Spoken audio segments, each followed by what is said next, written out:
Ok, ¿estamos? Bien. Me avisan que no me presenté, mi nombre es Matías. Por las dudas.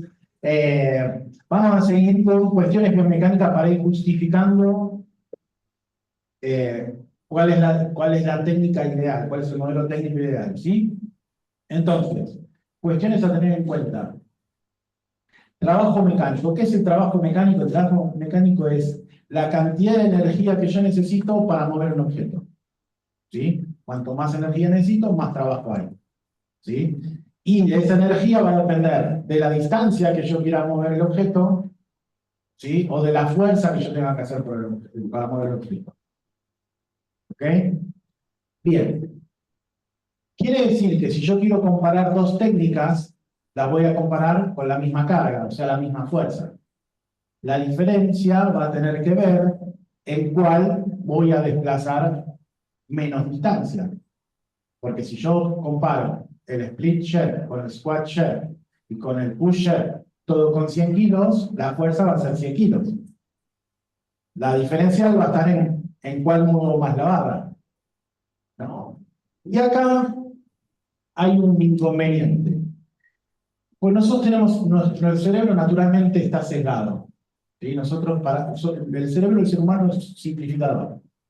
Entonces, como sabemos que queremos levantar la barra, ¿sí? Resumimos lo que es el trabajo. ¿Y a qué me refiero a que resumimos lo que es el trabajo? Voy a dar un ejemplo. Necesito un asistente, un voluntario, alguien que vaya a ser acribillado. ¿Quién se quiere acribillar? ¿Nadie? ¿Nadie? ¿Lo voy a tener que elegir? ¿Sí? Dale, vení. Bien.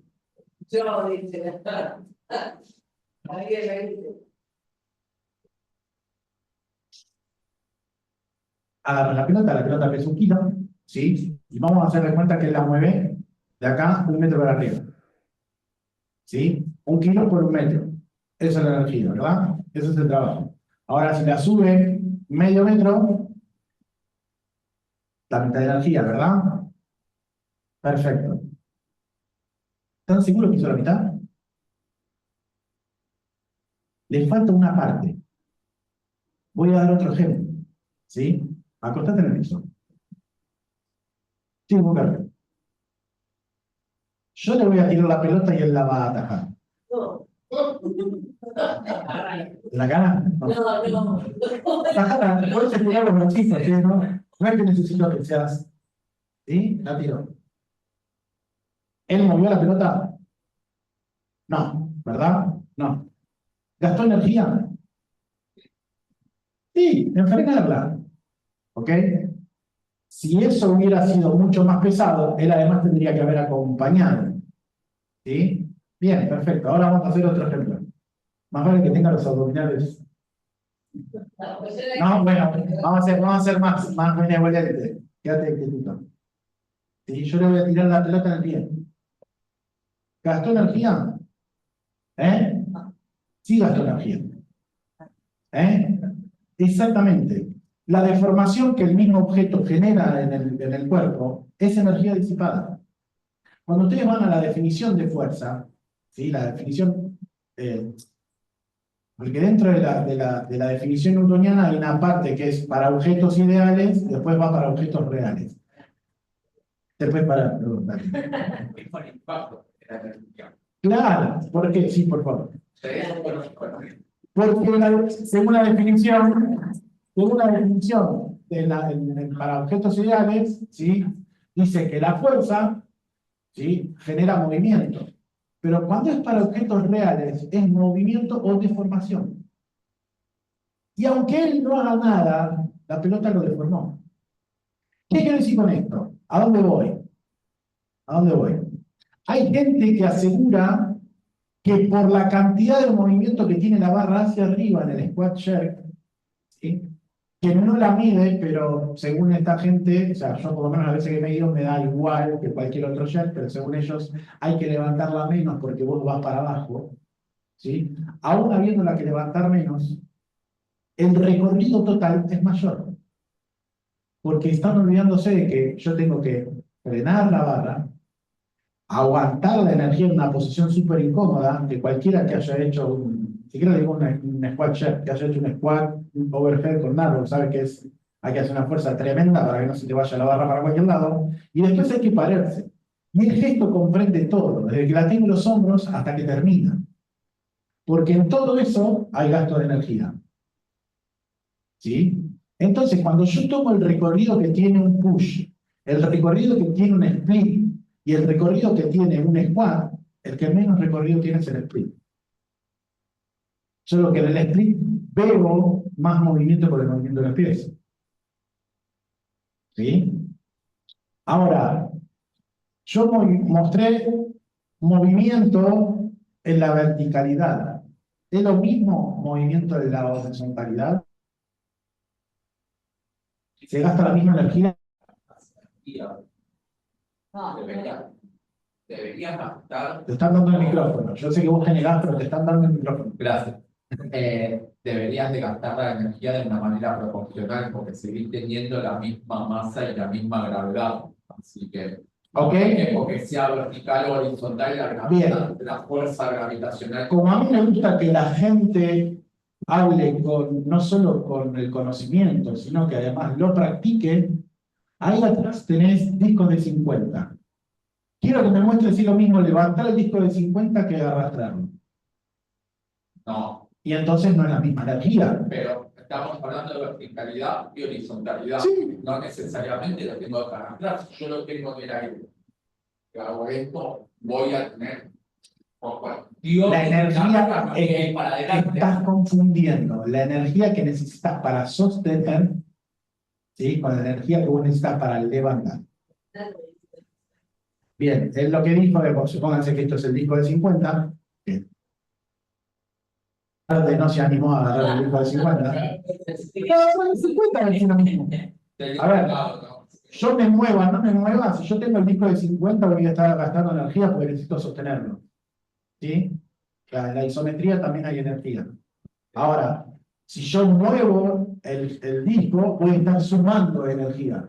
Ya tengo la energía de la isometría más la energía del movimiento. Y el trabajo por mantenerlo quieto, ¿sí?, más el trabajo por moverlo. Ahora, ¿puedo decir que el trabajo por moverlo así es el mismo que el trabajo por moverlo así? No, acá no peleas con la gravedad, casi. No importa, pero la cantidad no es la misma. Acordate que tiene relación con la aceleración. Yo para mover algo para arriba, tiene que ser la aceleración que tiene el objeto más la aceleración de la gravedad. Para moverlo para abajo, es la aceleración que tiene el objeto menos la de la gravedad. Por lo tanto, esto y esto no es lo mismo. Y esto directamente no tienen la aceleración de la gravedad. Entonces, es muchísimo más fácil mover algo hacia adelante y hacia atrás que moverlo hacia arriba. Es muchísimo más fácil generar desplazamientos, se voy a gastar mucho menos energía haciendo movimientos anteroposteriores que levantando. Por eso es mucho más fácil corregir trayectorias de la barra hacia adelante y hacia atrás que hacia arriba. ¿Sí? No es lo mismo. ¿Sí? Y esa es otra parte en la cual el split jerk es mucho más económico. Es cortito y recto. Los otros no son ni cortitos ni rectos. ¿Ok? Encima, las posturas con las que se recibe la barra de los otros dos son mucho más difíciles de sostener. ¿Sí? Lo que sí, el gesto en su totalidad, como complejidad, el split es extremadamente, muchísimo más complejo que hacer un push o un squat. Muchísimo más complejo. ¿Sí? Necesita de muchísimo más coordinación. ¿Ok? Pero eso no lo hace menos económico. En cuestión de gasto de energía, es mucho más económico. Pasa que al ser más complejo, tengo más probabilidad de error.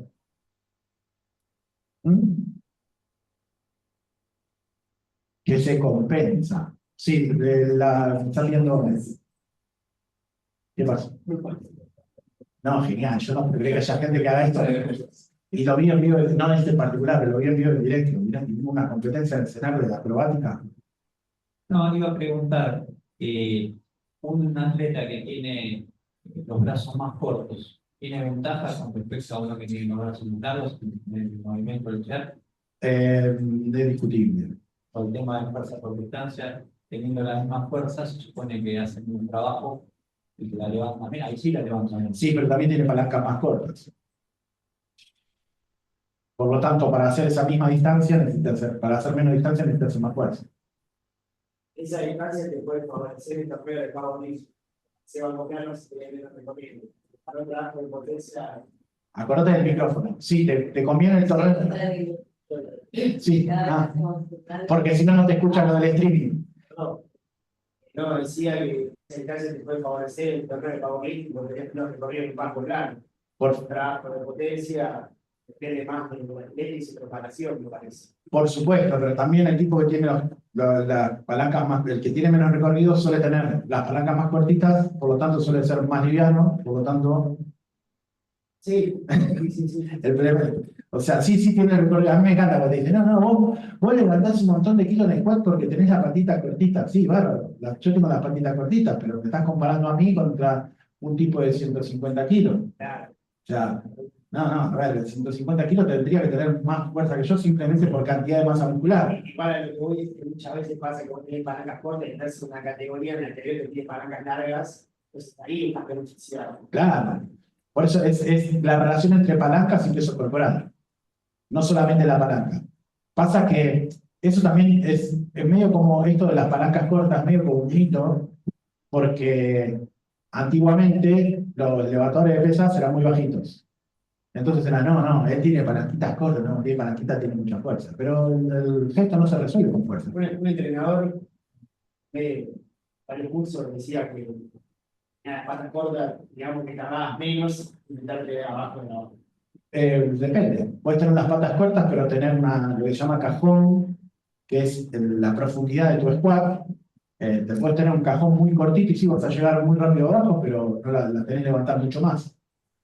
No, es todo un depende. O sea, no es tan simple como las palancas cortas lo facilitan. No. Sí, por ejemplo, como decís vos en el powerlifting, hacer un deadlift tipo sumo te va a cortar el recorrido, entonces sí vas a tener mucho menos vas a tener energía. Pero vos estás compitiendo seguramente con otro que también hace sumo. ¿Se entiende? No es una cuestión de palancas.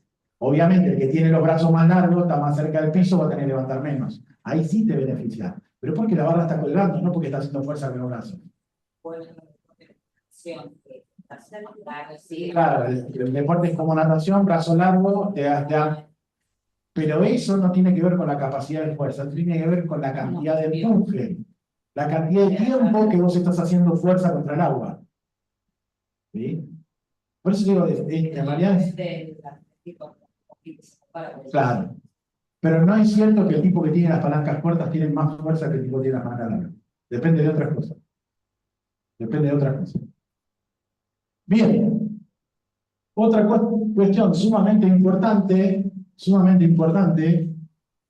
y después vamos a compararlos con el snatch y el clean, pero es mucho más relevante en el jerk, es el equilibrio. Equilibrio, tenemos dos tipos de equilibrio. ¿Qué es el equilibrio? El equilibrio es la capacidad de humano, en realidad, no solo del ser humano, estamos hablando de biomecánica, estamos hablando del ser humano, ¿sí? Más o menos, porque si estuviéramos hablando de equitación, hablar de caballo también sería hablar de biomecánica, ¿sí? Pero, ¿me entienden? Es la capacidad de mantener la posición del cuerpo. Mantener la posición del cuerpo no tiene por qué ser estático, o sea, no generalmente cuando pensamos en equilibrio pensamos en quedarse quieto.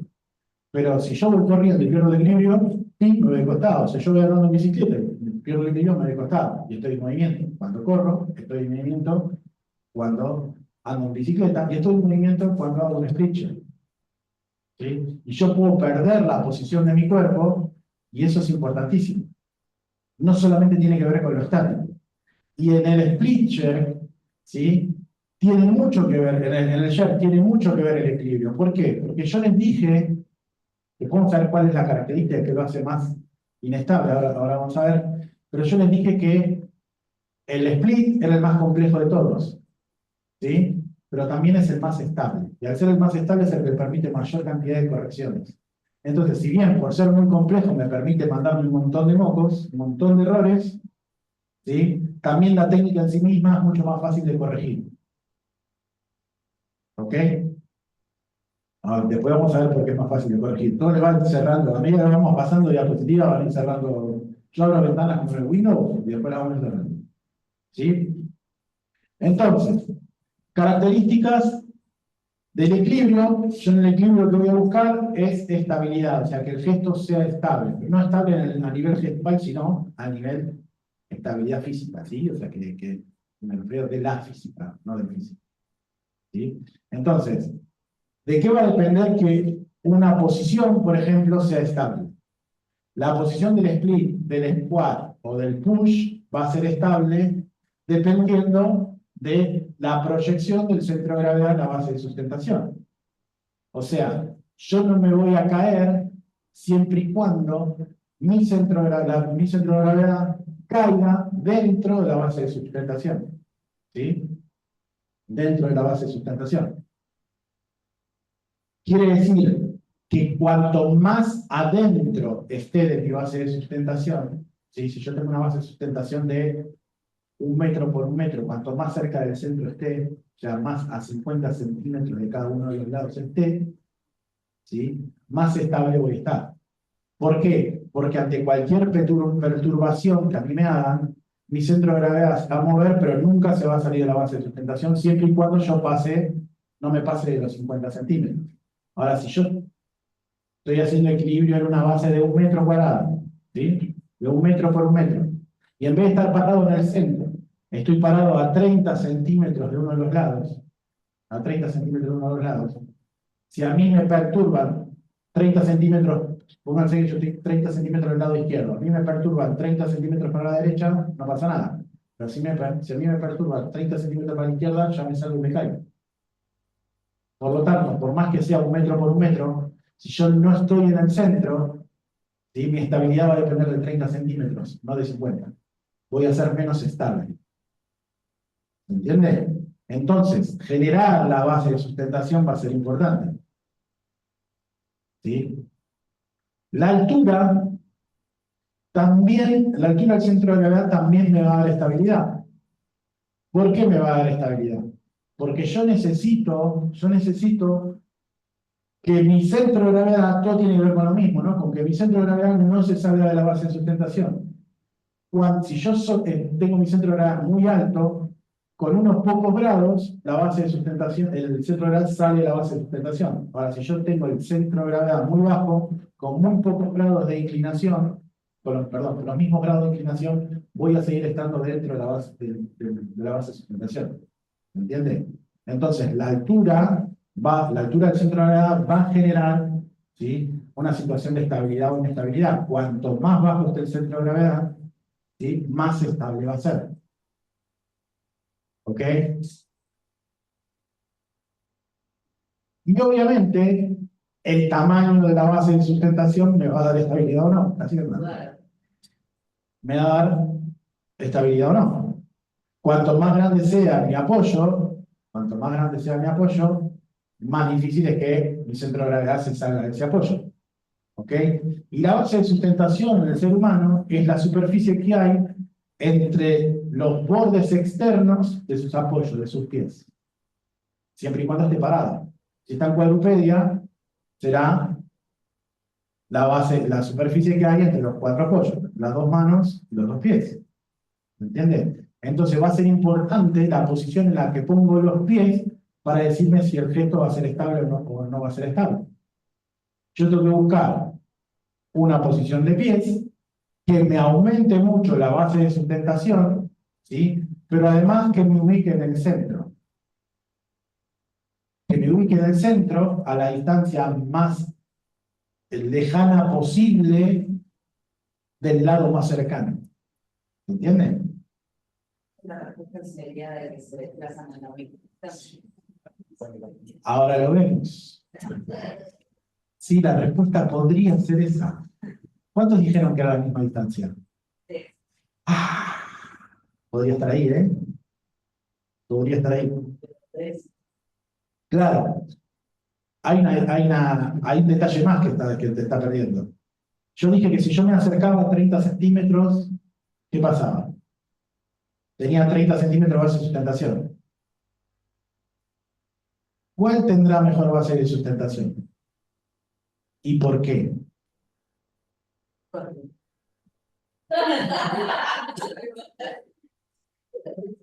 Bien, vamos a explicarlo. Da igual, eso que están viendo es una animación de todas posibilidades de hacer el show.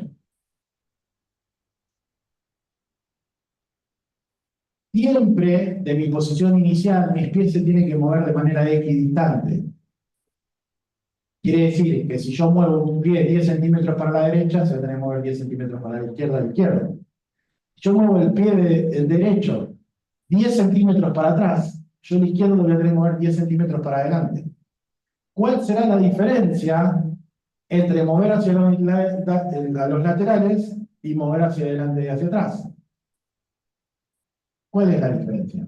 ¿Sería lo mismo? O sea, ¿es lo mismo mover 10 centímetros hacia los laterales que 10 centímetros hacia adelante y hacia atrás?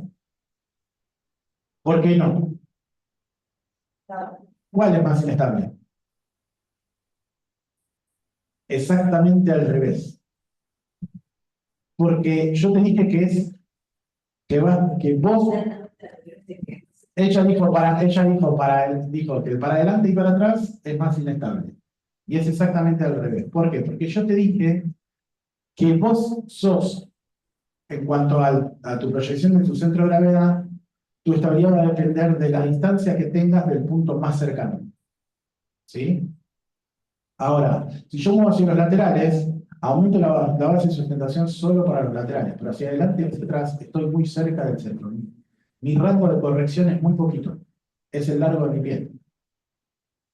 ¿Sí? Ahora, si yo separo los pies, tengo mucho más probabilidad de corrección hacia adelante y hacia atrás, que antes ya no la tenía. Ahora, si yo además de desplazar los 10 centímetros para los lados, desplazo 10 centímetros para adelante y para atrás, ya aumento la base de sustentación hacia los lados, o sea, doy estabilidad hacia los lados, ¿sí? Y doy estabilidad ante lo posterior. Por lo tanto, el split es mucho más estable que cualquiera de las otras situaciones. Pero hay una situación todavía más importante en cuanto a la estabilidad.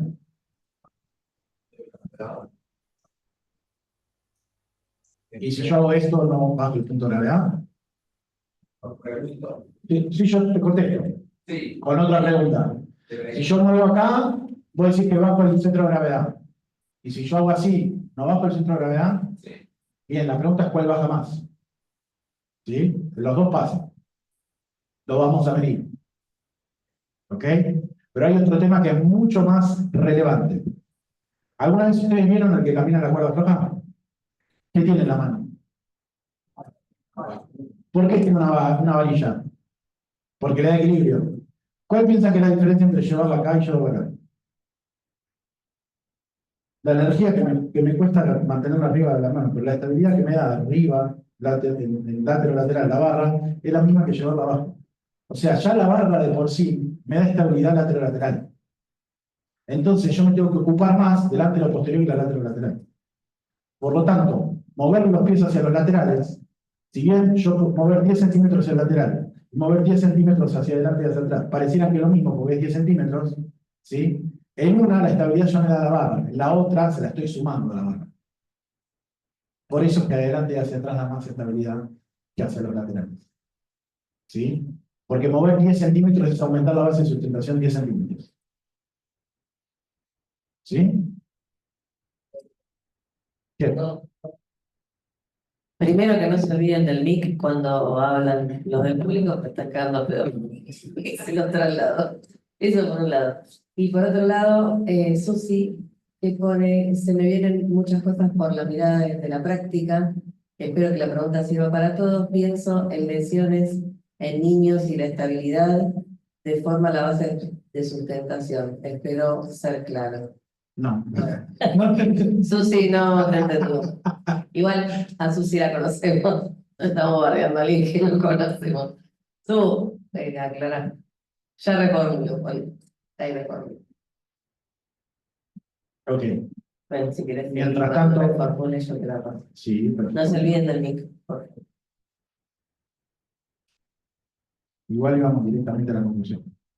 Así que mientras preguntan, concluimos. Dice si ahí se escucha.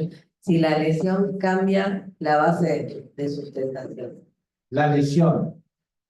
A ver, el tema es que cuando uno habla de lesiones está hablando de cuestiones particulares de cada uno y hay que ver la lesión de cada uno. Puede incluso no estar lesionado y tener un problema particular por el cual un gesto puede ser complicado de llevar adelante. A mí me ha tocado 2 veces, o sea, 2 veces no, me ha tocado entrenar a 2 atletas de elite, de CrossFit, que tenían hallux rígido, o sea, el dedo gordo del pie no se le mueve, ¿sí? Lo tiene completamente rígido. Y obviamente a esa persona, a esas 2 personas, hacer el sprint se lo complicaba mucho con la pierna de atrás con la punta de pie. Y no es que tenía el hallux rígido en un dedo, lo tenía los dos. Realmente es una cuestión genética. Entonces, bueno, ahí habría que ver cómo lo trabajás. Pero aún así, el más económico seguía siendo el sprint. Pero estamos hablando de un caso particular, es muy difícil aplicar lo particular a la generalidad. Bien, volviendo al tema, ¿sí?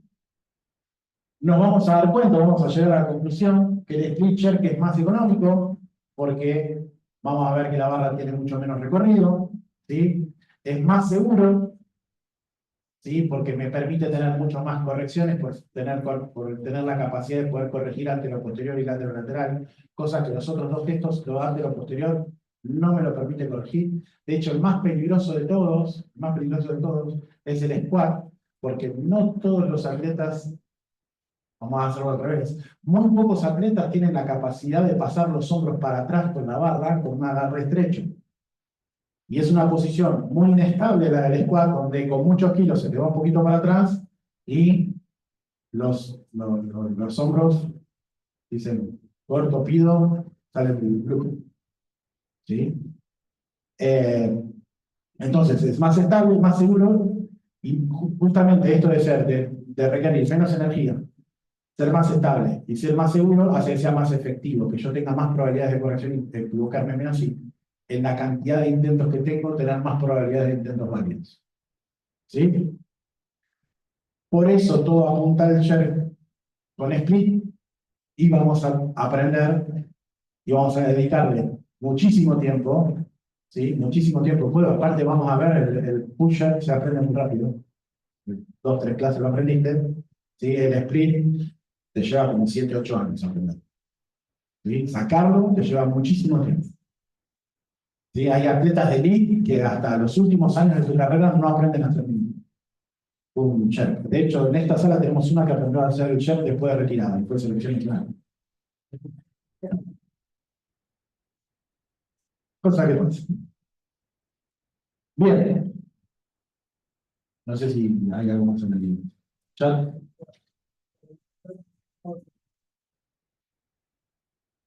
Ok. Bien, vamos a hablar, esto siempre lo repito, pero siempre hay gente que hacerlo nueva. Vamos a definir la diferencia entre metodología y método de enseñanza, porque vamos a analizar métodos y metodología.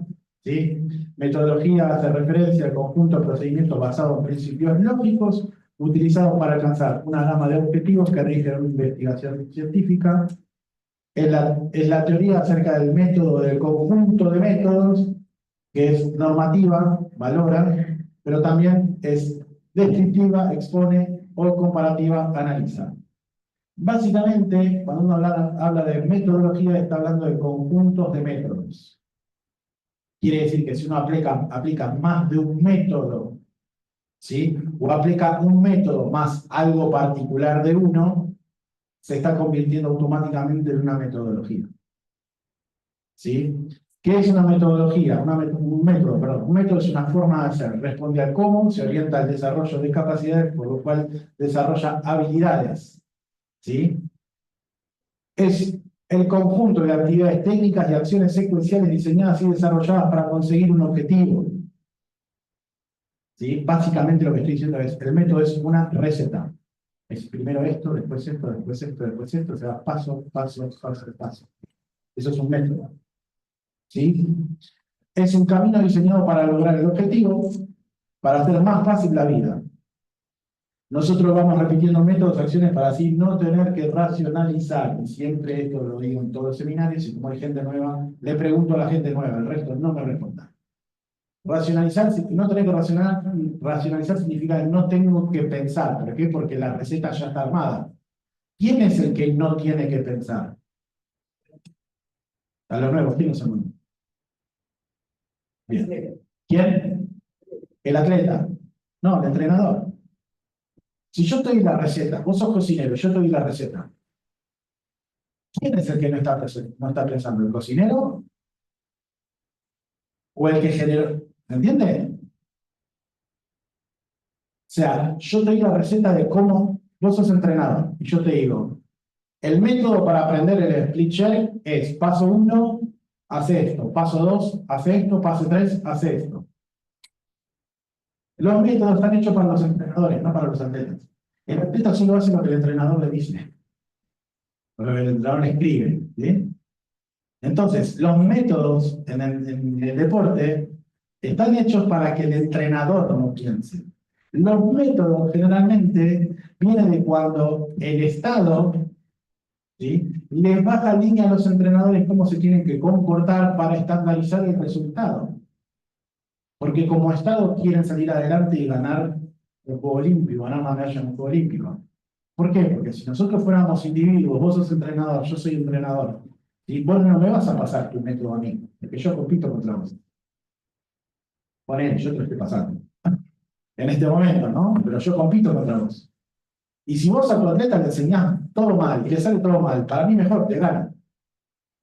¿Entiendes? El método es para que entre todos le ganemos a otro. Y esa acción en conjunto realmente es una acción del Estado. Entonces los métodos van justamente apuntados al entrenador. Es para normar la manera en la que yo entreno gente. ¿Sí? Entonces nosotros ahora vamos a empezar a ver métodos.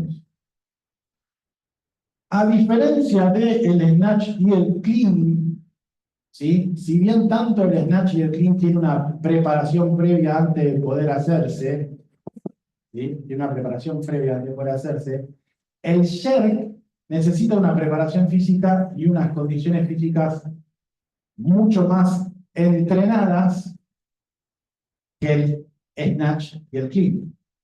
¿Qué quiero decir con esto?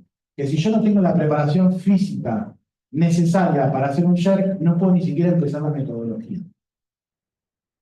¿Sí? Si yo no tengo ciertas condiciones para empezar el jerk, no puedo ni siquiera empezar con la metodología. Por eso la puesta a punto, ¿sí?, la puesta en marcha, el arrancar, ¿sí?, la preparación previa en el jerk es mucho más importante, ¿sí?, y mucho más acentuada. Tengan en cuenta que siempre que ustedes vean los métodos antiguamente tenían ciertas características. Unas características de los métodos es que tienen selección de talentos. Selección de talentos es una manera muy elegante de decir, si vos no servís para mi método, te descarto.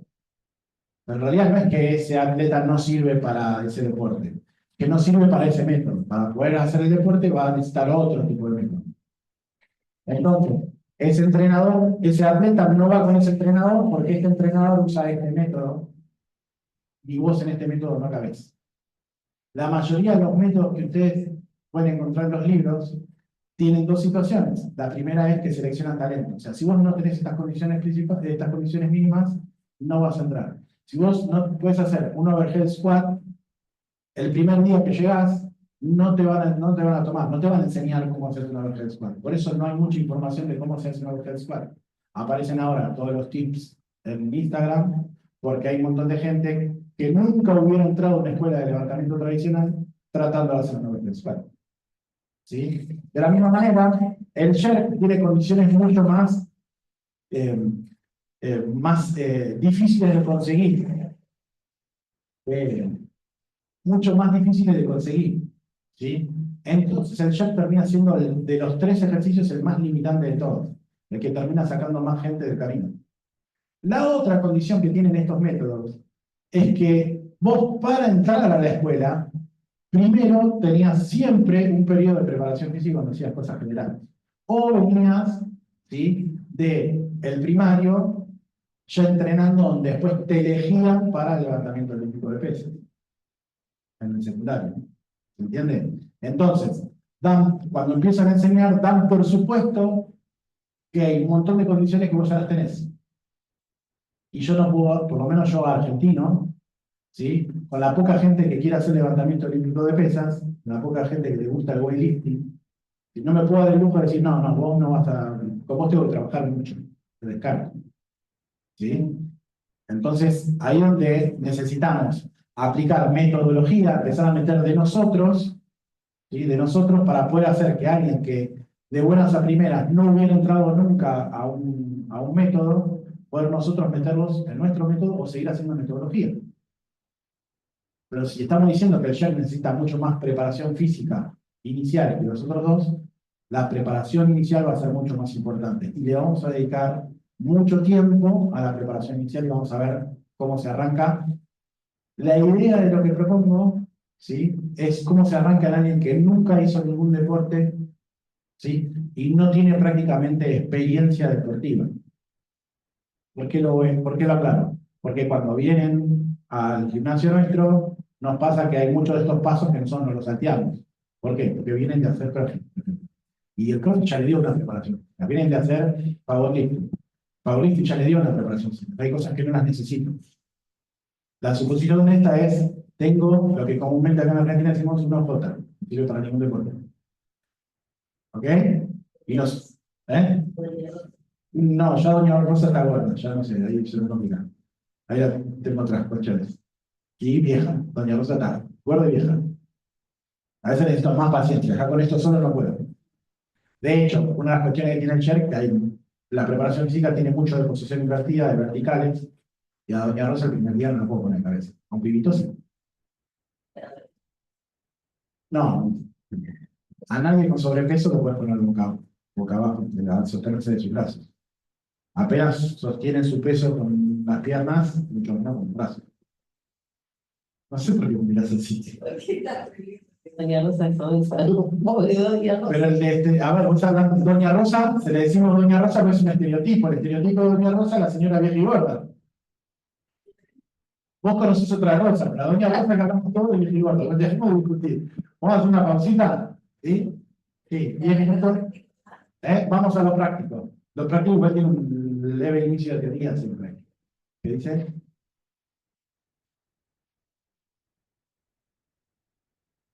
Ah, sí.